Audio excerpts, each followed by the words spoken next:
Good morning students. जैसे आपने vectors का अपना टॉपिक हम कंप्लीट कर चुके हैं, उसके उस टाइम पे हमने बेसिक डेफिनेशन की थी। आज हम पढ़ेंगे भी कितनी टाइप के आपके वेक्टर होते हैं। वेक्टर कौन सी क्वांटिटी होती है? Which have magnitude as well as direction. Okay, यदि आपका कोई भी क्वांटिटी है जिसका मैग्नीट्यूड होगा, डायरेक्शन होगा, तो उस क्वांटिटी को हम बोलेंगे वेक्टर। और स्केलर क्या होता है? जिसका ओनली मैग्नीट्यूड एग्जिस्ट करता है, no direction is the take place. Okay, तो उसके बाद जैसे कि वेक्टर तो हो गया, इसकी टू टाइप होती है mainly. Two type of the vectors are, first होता है आपका polar vector, second is that the axial vector. देखो, पोलर मीन्स जो केवल डिपेंड करता है आर के ऊपर, डिपेंड ऑन आर, मतलब लीनियर मोशन। क्योंकि आर डिस्टेंस तो हम किस में कवर करते हैं? लीनियर मोशन में। या हम बोल सकते हैं जो पोलर वेक्टर होता है वो along the radius, okay, which have a straight point. Okay, मतलब जो स्ट्रेट लाइन के अंदर मोशन करे, तो the vector which have the straight point means जो स्ट्रेट लाइन के अंदर मूव करे, तो उसको हम क्या बोलते हैं? Polar vector. उसके बाद आपका आता है second axial. Axial means axis, जो along the axis take place हो, अलोंग द एक्सिस। अब यहाँ पे देखो, जो एक्सियल वेक्टर है ये रोटेशनल इफेक्ट को आपका शो करता है। रोटेशनल इफेक्ट मीन्स जब बॉडी आपकी रोटेट करेगी तब वहाँ पे हमें एक्सियल वेक्टर की जरूरत होगी। ओके, जैसे कि पोलर वेक्टर डिस्प्लेसमेंट आपका क्या है? Simple along the straight line लगता है, तो वो आपका पोलर वेक्टर हो सकता है। जैसे फोर्स है वो आपका क्या हो सकता है? Polar vector. मतलब जो रोटेशनल इफेक्ट को काउंट में लेकर आता है उसको हम बोलते हैं एक्सियल वेक्टर। तो इसका एग्जांपल, इसको आप क्या लिखोगे? जैसे कोई ऑब्जेक्ट रोटेट करती है और जो उसकी एक्सिस के अलोंग जो वेक्टर आपका लगता है उसको बोलेंगे एक्सियल वेक्टर्स। उसके बाद इसको हम क्या करेंगे? क्या लिखना है इसके अंदर? The vectors which show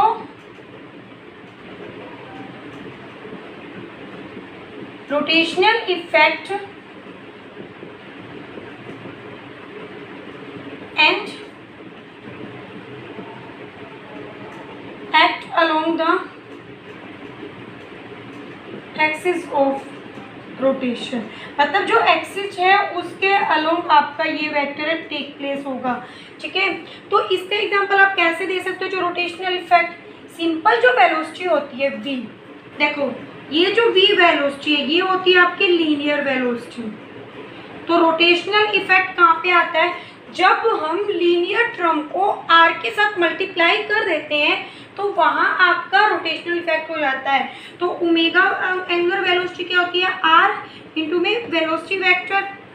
okay, तो यहाँ से आपको पता चल रहा है omega is the example of the rotational effect. जैसे टॉर्क होता है, जैसे लीनियर मोशन है वहाँ फोर्स एक्ट होगा, लेकिन यदि ऑब्जेक्ट का मोशन रोटेशनल होता है तो वहाँ पे टॉर्क बन जाता है। टॉर्क भी इसका एग्जांपल होगा, जो होता है r क्रॉस में f vector. Okay, axial vector. अब यहाँ पे देखो इसका रोटेशन भी इफेक्ट करेगा हमारा। एक्सियल वेक्टर की डायरेक्शन, मतलब मान लो हम एंगुलर वेलोसिटी ओमेगा की डायरेक्शन फाइंड आउट करना चाहते हैं, तो मान लो आपका सर्कल है, ठीक है, ये आपकी क्या है? एक्सिस है, जिसके अबाउट ये रोटेट कर रही है आपकी ऑब्जेक्ट। मतलब आप ऐसे ले सकते हो, देखो मैंने ये क्या ले लिया?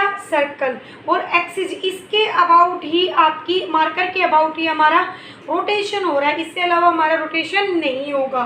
ठीक है, तो यहाँ से देखो, मान लो इसके अंदर जो डायरेक्शन है इसके रोटेशन की, क्या है? ये आपकी डायरेक्शन क्लॉकवाइज है, तो आपको क्या करना है? राइट हैंड लेना है और क्लॉकवाइज डायरेक्शन करनी है।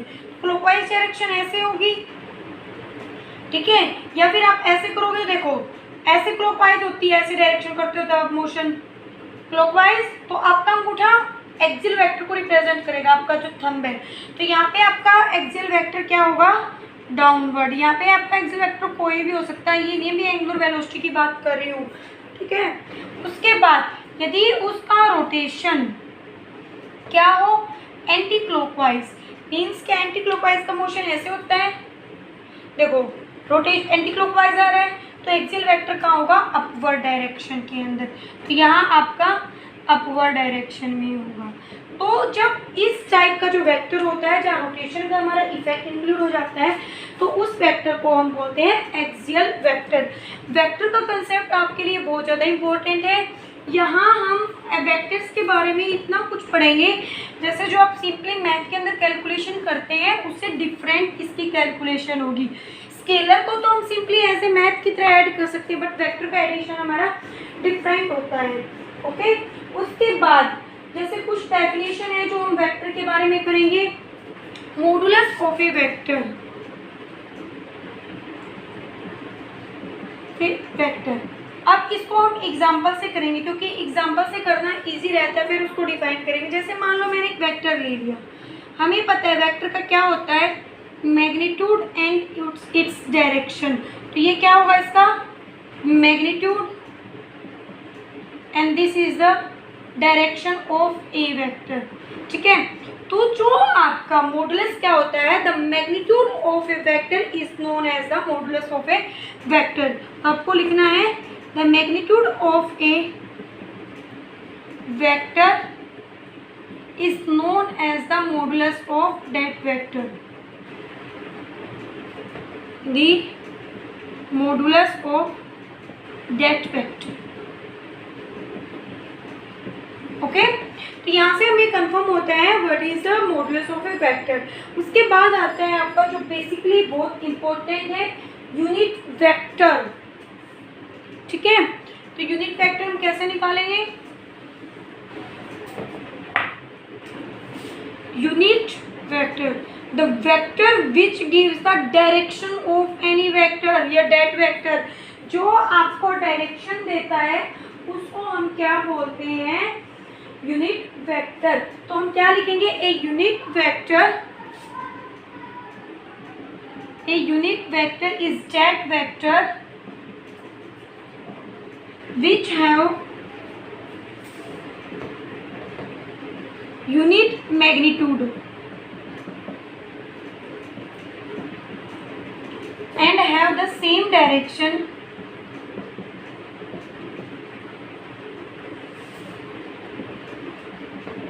as that of original vector, मतलब जिसका वो यूनिट वेक्टर है, ओके। तो यहाँ से हम कैसे देखेंगे, a vector is equal to magnitude into में डायरेक्शन। तो आपका ये है, ये आपका होता है यूनिट वेक्टर।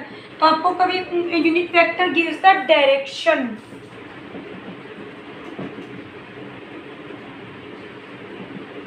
देखो अब यूनिट वेक्टर क्या हो जाएगा, ए वेक्टर डिवाइडेड बाई में इट्स मैग्नीट्यूड। मैग्नीट्यूड को हम इस सिंबल से भी डिनोट कर सकते हैं। तो हमने कहा है यूनिट मैग्नीट्यूड, यूनिट मैग्नीट्यूड मतलब मॉडुलस ऑफ ए, ये क्या हो जाए 1। तो उसके इसमें आप देखोगे यूनिट वेक्टर क्या बन जाएगा आपका, ओरिजिनल वेक्टर। और यूनिट वेक्टर की वही डायरेक्शन होगी जो ओरिजिनल वेक्टर की है, ओके। उसके बाद हमें देखना है जो यूनिट वेक्टर है, इट इज यूनिटलेस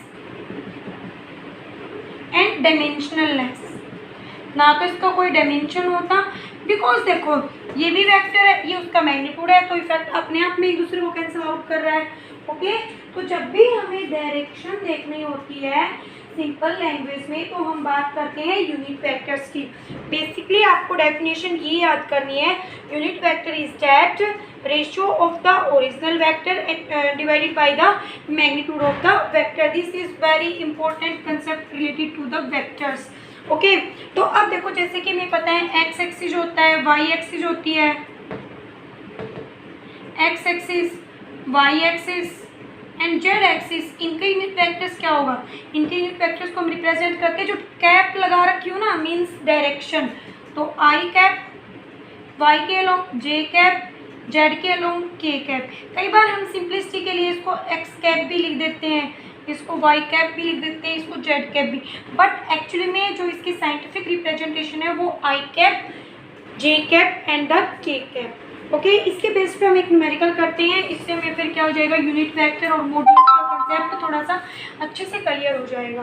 जैसे क्या था, first of all find the unit vector of, find the unit vector of 4 I cap minus का 3 जे कैप प्लस में जेड कैप है। ओके, मैंने इसको एक आर वेक्टर से रिप्रेजेंट कर दिया, 4 आई cap minus k 3 cap plus में जेड कैप है। 4 क्या है, magnitude along the x axis, 3 is the magnitude along the j y axis and z is the magnitude या फिर modulus along the z direction. तो आपको क्या निकालना है, यूनिट वेक्टर। तो आर वेक्टर आपका क्या होता है, आर इंटू में डायरेक्शन, इसको आप लिख सकते हो आर वेक्टर या मॉडुलस भी लगा सकते हो, it is your depend. Okay, तो पहले हमें मैग्नीट्यूड निकालना पड़ेगा। तो इसका मैग्नीट्यूड हम ये निकालते हैं, पहले इसके कंपोनेंट को कंपेयर करो। यहाँ पे एक्स कंपोनेंट कौन सा होगा, इस वेक्टर का आर एक्स कंपोनेंट होगा 4, आर वाई कंपोनेंट होगा माइनस का 3 और आर जेड होगा आपका सॉरी यहाँ पे मैंने क्या लिया है, आप 2 ले लो, यहाँ पे जेड लेंगे तो फिर आपको वही कंफ्यूजन हो जाएगा, 2 कंपोनेंट। अब हमें मैग्नीट्यूड निकालना है, तो मैग्नीट्यूड होता है under the root r x का स्क्वायर प्लस आर वाई का स्क्वायर प्लस आर जेड का स्क्वायर। तो ये हो जाएगा आपका आर एक्स का स्क्वायर 16 प्लस में 9 प्लस में 4, तो ये हो जाएगा 25 प्लस 4 अंडर द रूट 29। ठीक है, तो आर यूनिट वेक्टर आपका हो जाएगा, r vector as it is करो, r cap minus k 3 j cap plus में 2 के कैप डिवाइडेड बाय में अंडर द रूट 19। तो this is your unit vector. Okay.